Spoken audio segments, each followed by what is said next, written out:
Assalamualaikum warahmatullahi wabarakatuh. Jumpa lagi dengan saya Tama dalam Ada Apa Gerangan 2. Bagaimana kabar kalian? Semoga selalu diberikan kesehatan dan juga rezeki yang cukup. Kita jumpa lagi di Ada Apa Gerangan 2, di mana di sini saya akan khusus membacakan cerita-cerita mistis bersambung. Dan kita akan lanjutkan lagi cerita sebelumnya tentang Sentot dan Edi berpetualang di sebuah desa yang bernama Desa Siluman. Di sana mereka berdua harus membantu untuk memecahkan sebuah misteri tentang desa siluman tersebut. Nah, seperti apa kelanjutan ceritanya? Langsung saja kita simak. Teman-teman, ada apa gerangan? Ceritanya mulai dari sini. Di ruang tamu rumah Pak Lurah Badrio malam itu, suasana masih berat dan tak satu pun dari penghuni rumah bisa memejamkan mata. Hujan masih turun rintik-rintik, menyisakan suara riuh air menetes dari atap seng yang kadang berderak diterpa angin malam. Lampu minyak di pojok ruangan bergoyang pelan, bayangannya menari di dinding kayu tua rumah itu. Pak Slamet duduk termenung, tatapannya kosong ke arah gelas kopi yang sudah dingin di hadapannya. Raut mukanya menunjukkan kelelahan, kesedihan, dan kebingungan yang bercampur menjadi satu. Sementara dua polisi, Pak Wahyu dan Pak Purbo, sibuk mencatat hal-hal yang mereka anggap penting dari keterangan para saksi. Pak Badrio menghela nafas panjang, lalu mulai membuka suara dengan nada berat. Sebenarnya ada yang perlu saya ceritakan soal desa ini dan apa yang sudah menjadi tradisi sejak dulu. Mungkin ini penting untuk menjelaskan apa yang sedang terjadi sekarang. Semua mata langsung tertuju kepadanya.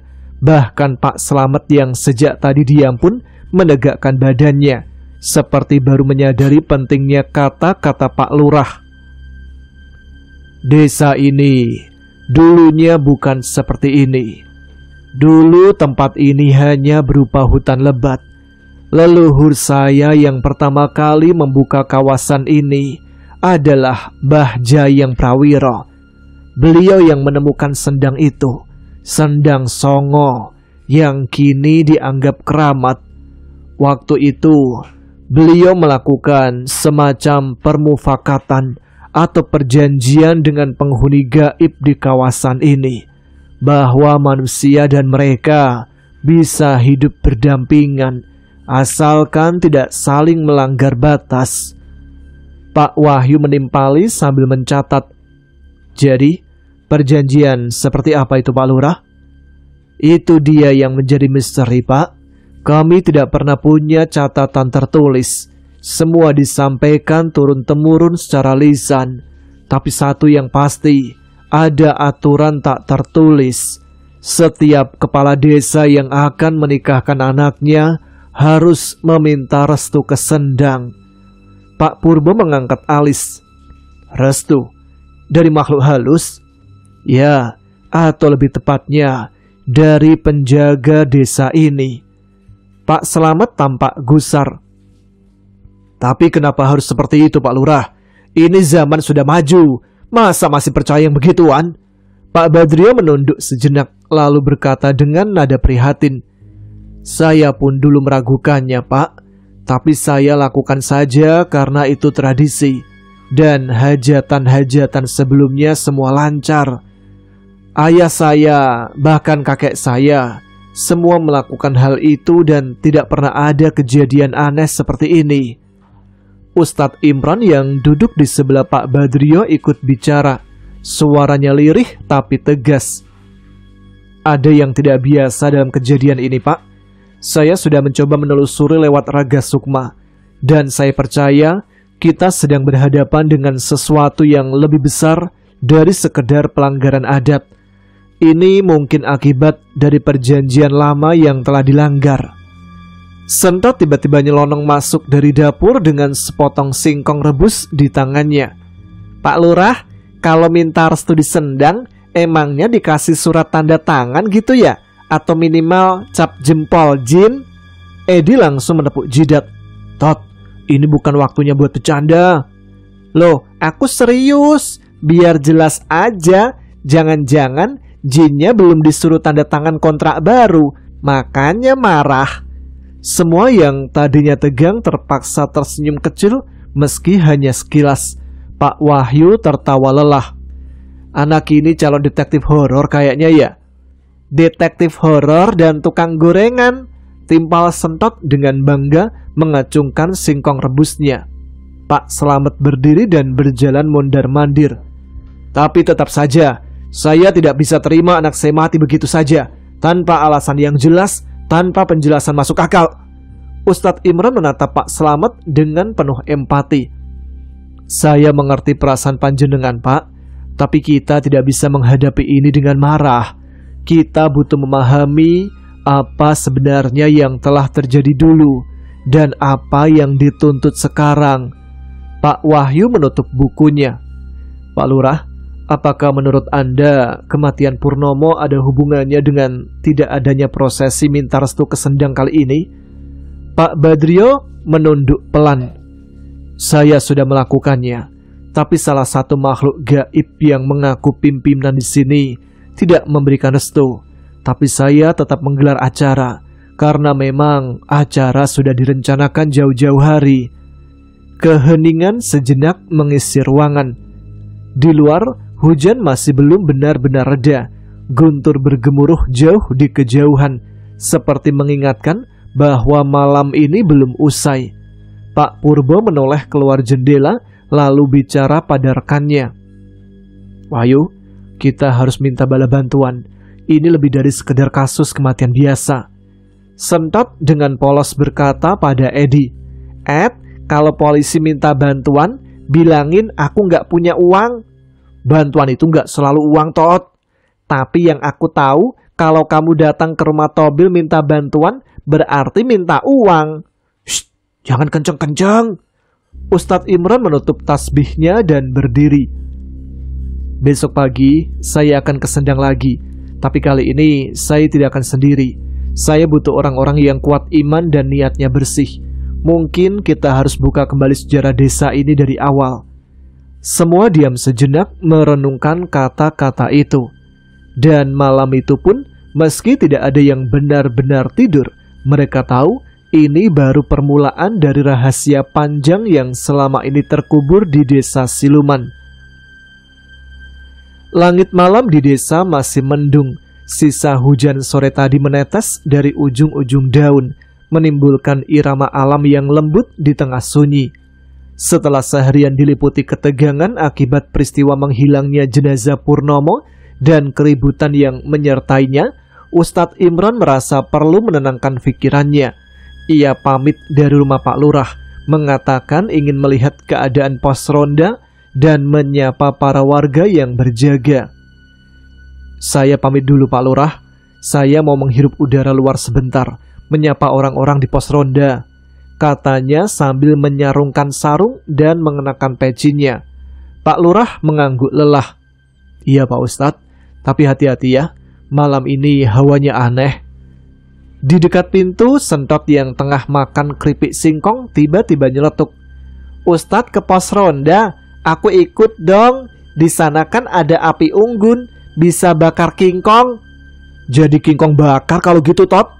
Edi yang duduk di sudut ruangan memeluk lututnya, tampak masih lelah.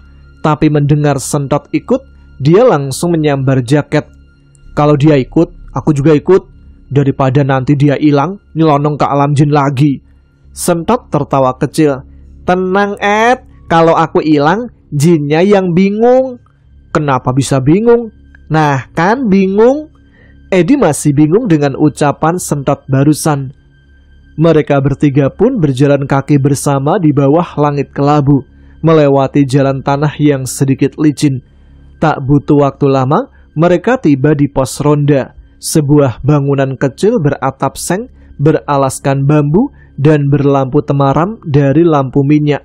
Di dalamnya tampak 5 pria desa berjaga, duduk melingkar sambil menyeduh kopi.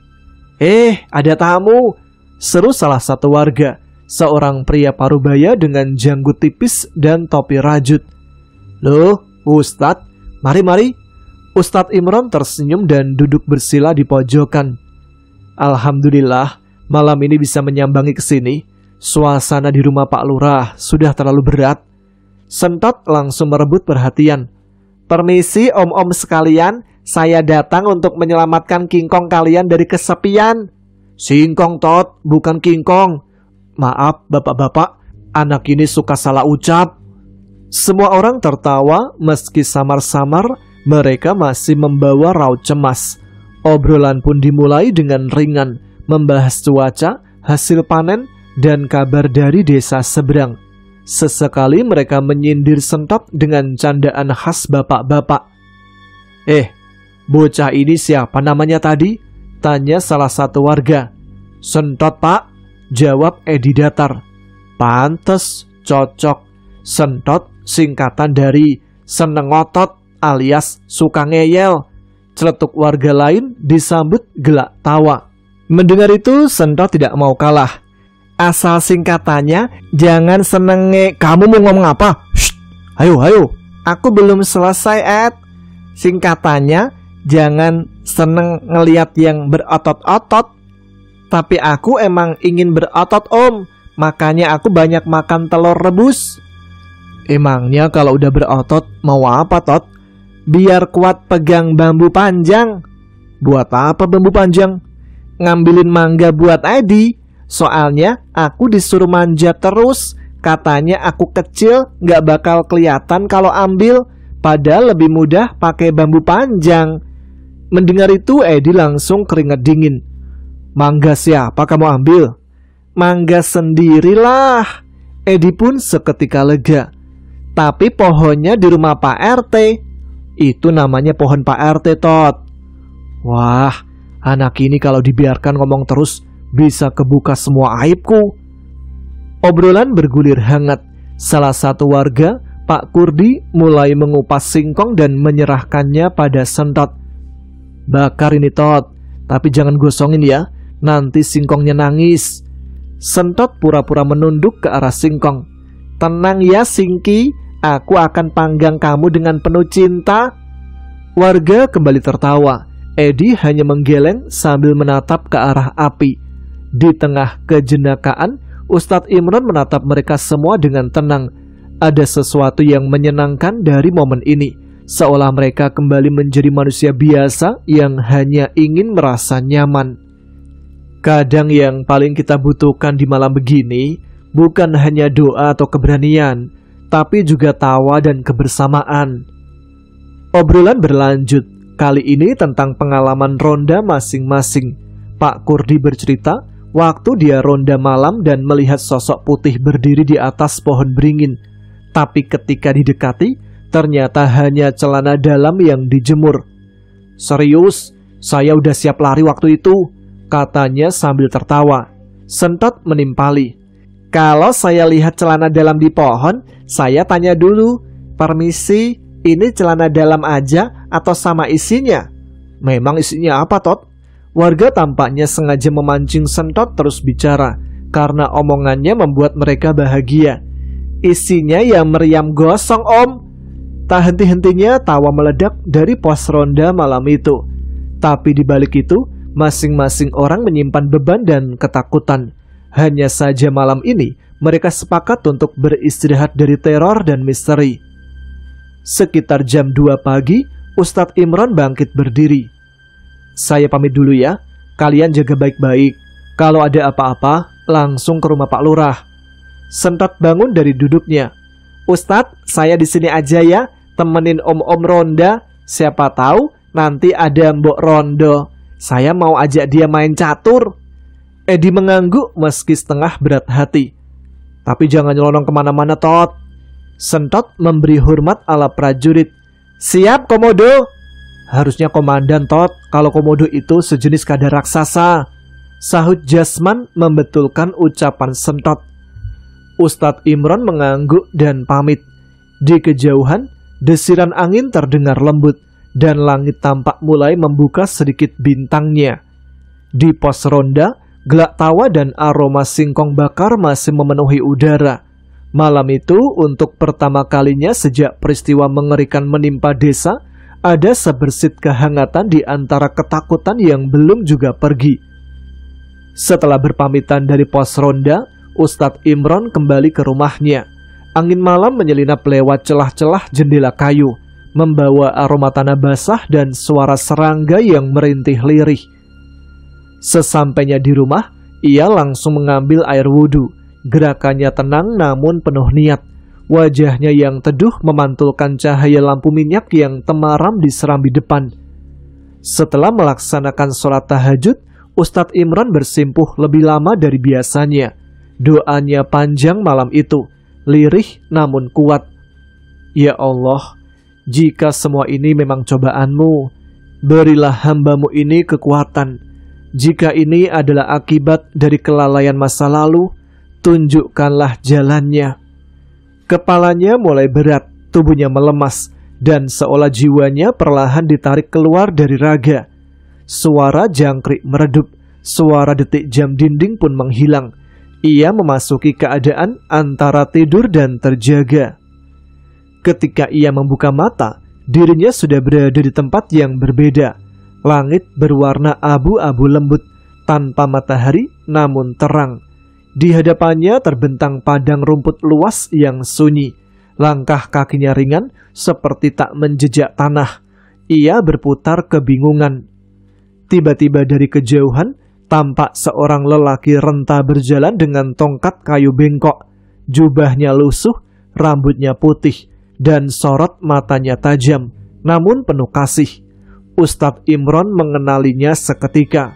Itu adalah Mbah Pakro, ayahnya yang sudah wafat sebulan lalu. Mbah Pakro tersenyum lembut. Tanpa banyak kata, Mbah Pakro memberi isyarat dengan tangannya agar Imron mengikutinya. Mereka berjalan menyusuri padang itu, lalu masuk ke jalan setapak yang dipenuhi semak dan tumbuhan liar. Suasana mulai berubah, udara menjadi lebih berat, aroma kayu basah dan dupa tua tercium samar. Setelah perjalanan cukup panjang, mereka tiba di sebuah gubuk tua. Letaknya di pinggir hutan, menghadap ke sebuah lembah berkabut. Gubuk itu terbuat dari kayu dan bambu. Sebagian atapnya sudah lapuk, tapi tetap kokoh berdiri. Suasananya seperti peninggalan masa lalu, entah dari zaman kapan. Di dalam gubuk hanya ada 2 bangku kayu panjang dan 1 meja bundar dari batang pohon. Di sudut tergantung selembar kain putih lusuh yang melambai pelan tertiup angin. Mereka duduk. Mbah Pakrul menghela nafas panjang.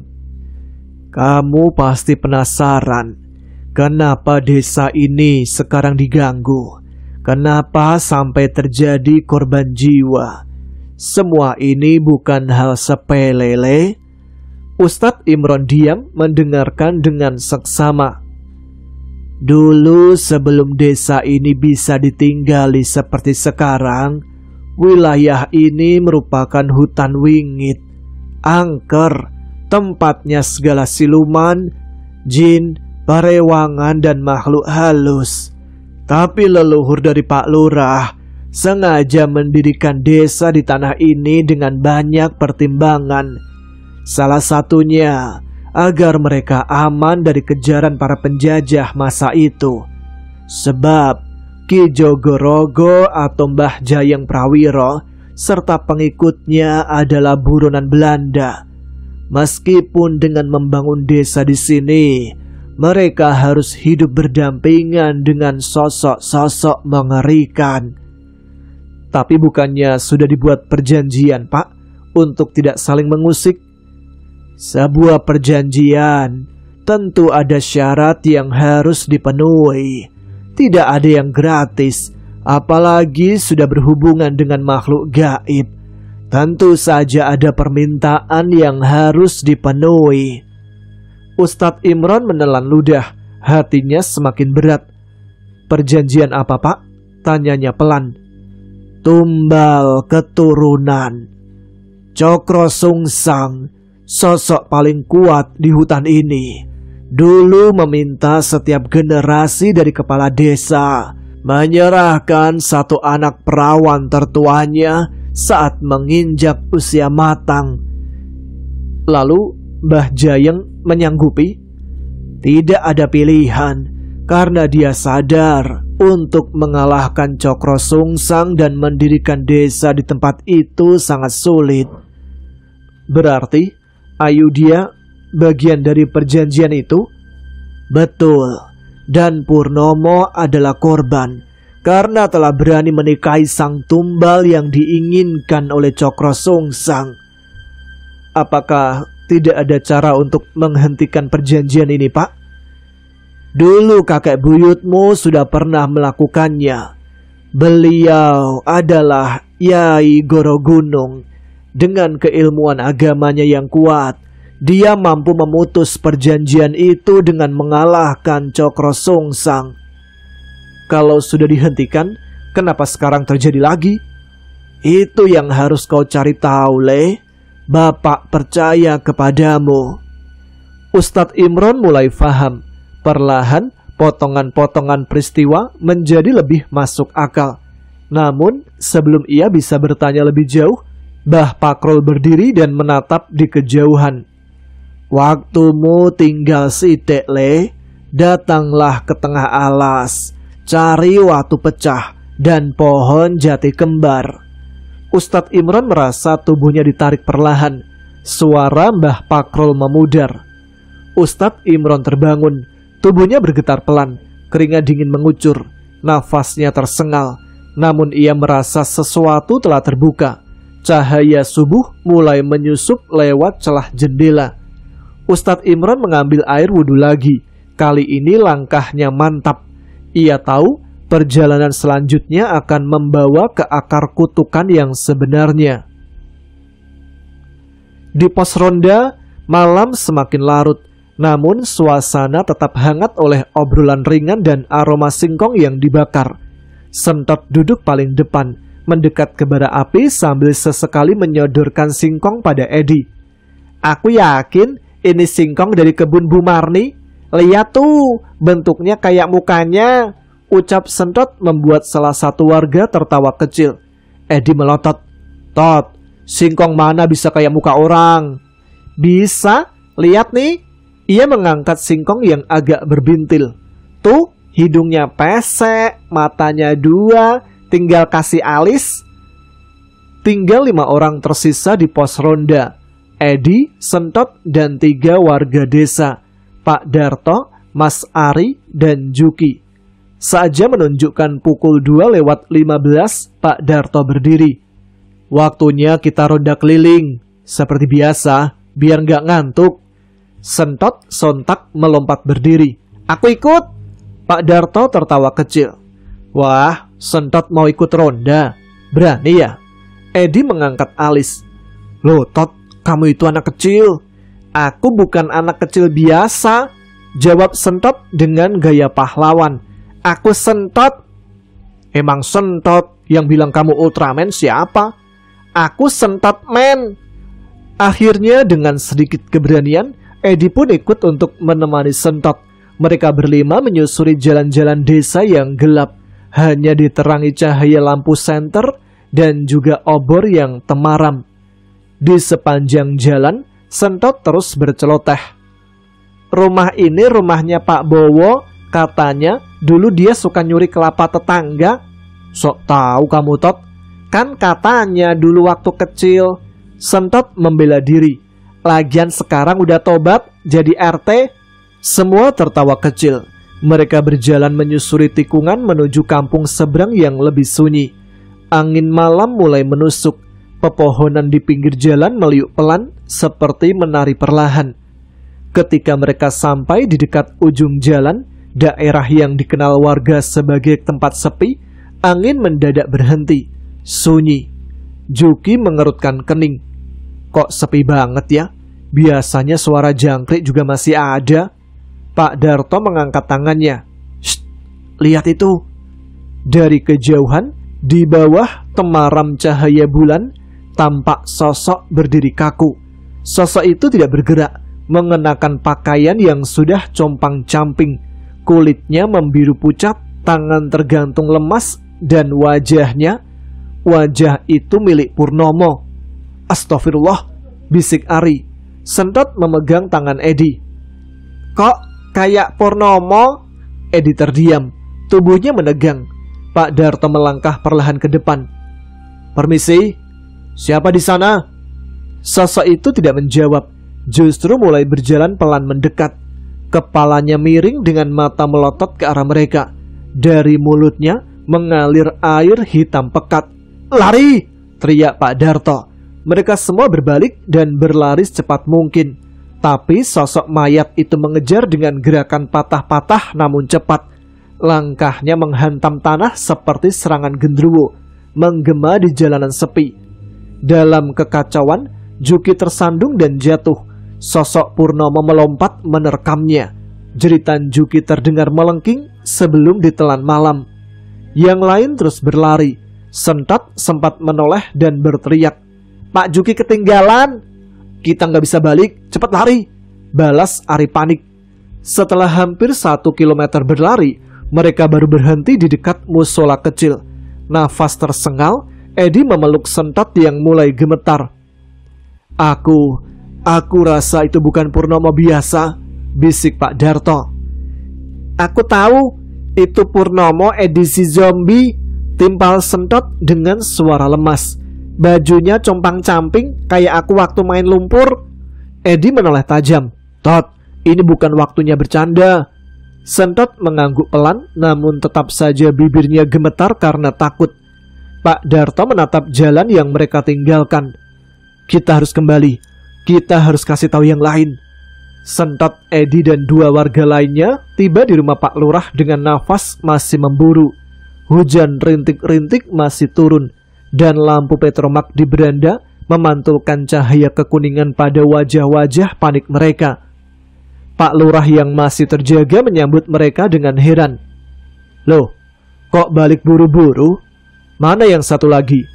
Pak Darto masih setengah gemetar langsung berkata, Pak, Juki diculik, diseret sama Purnomo, Pak.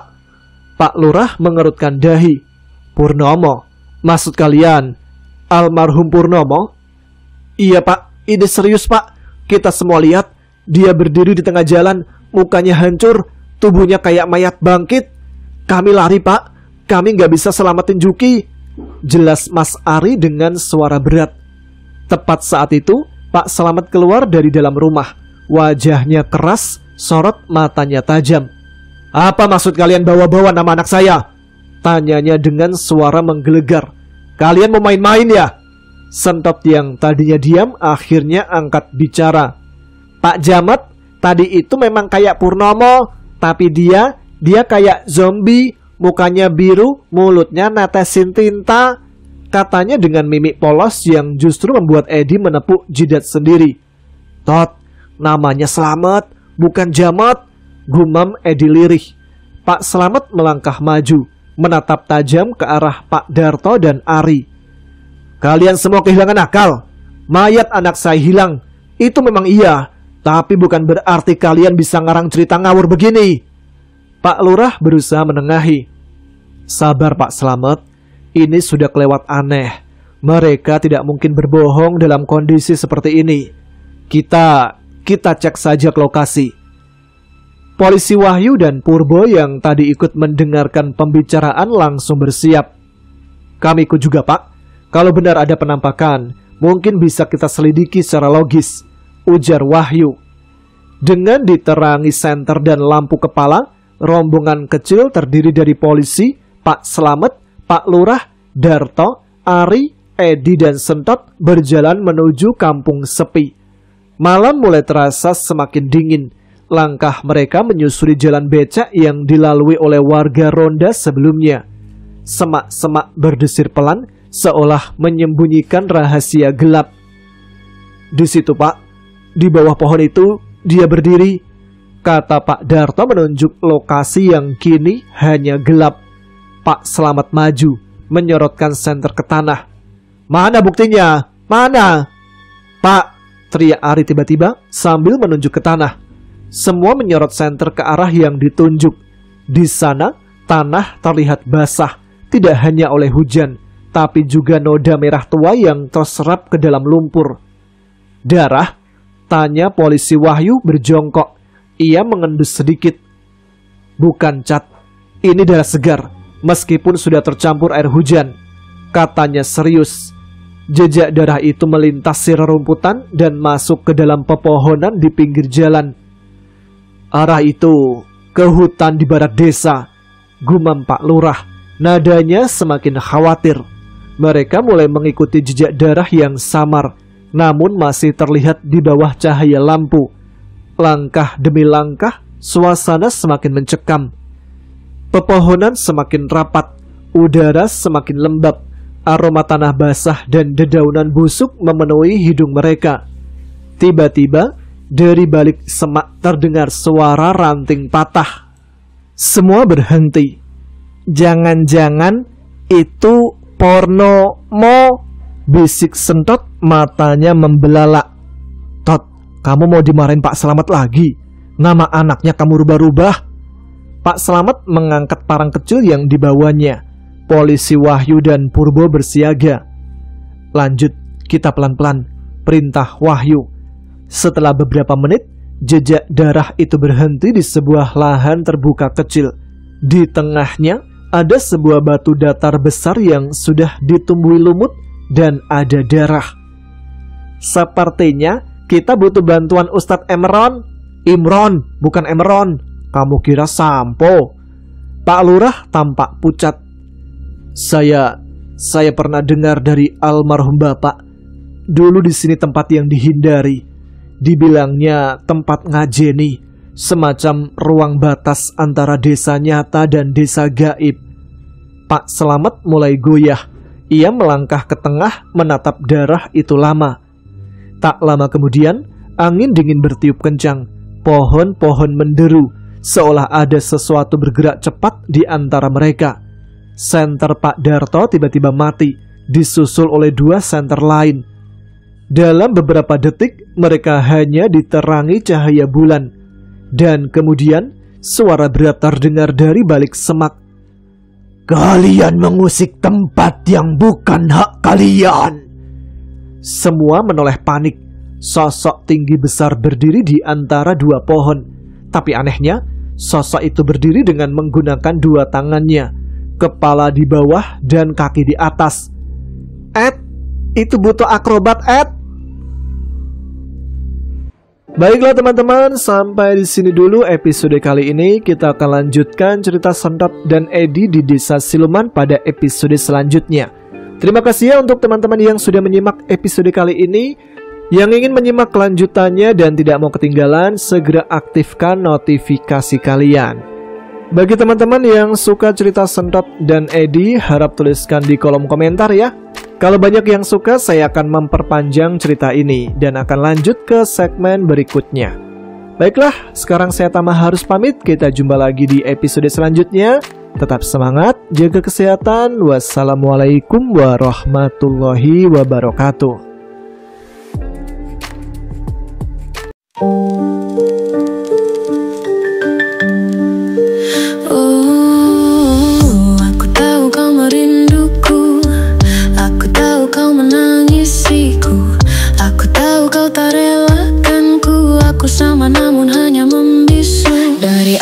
Sini ku masih bisa memandangmu, meski dengan air mata darah penuhi gaunku. Gaun putih ini perlahan memerah seiring ku tak tentu arah. Gaun putih ini perlahan lusuh seiring kau dan aku jauh. Di jalan ini, di antara ilalang tinggi, kau pernah membawa diri.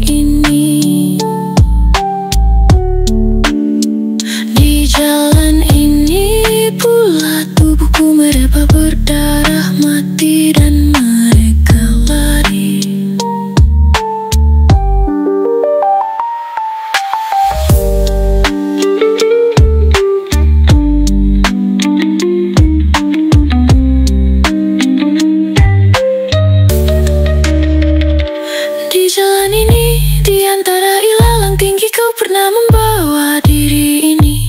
Di jalan ini pula tubuhku mereka berdarah mati dan mereka lari. Di jalan ini di antara ilalang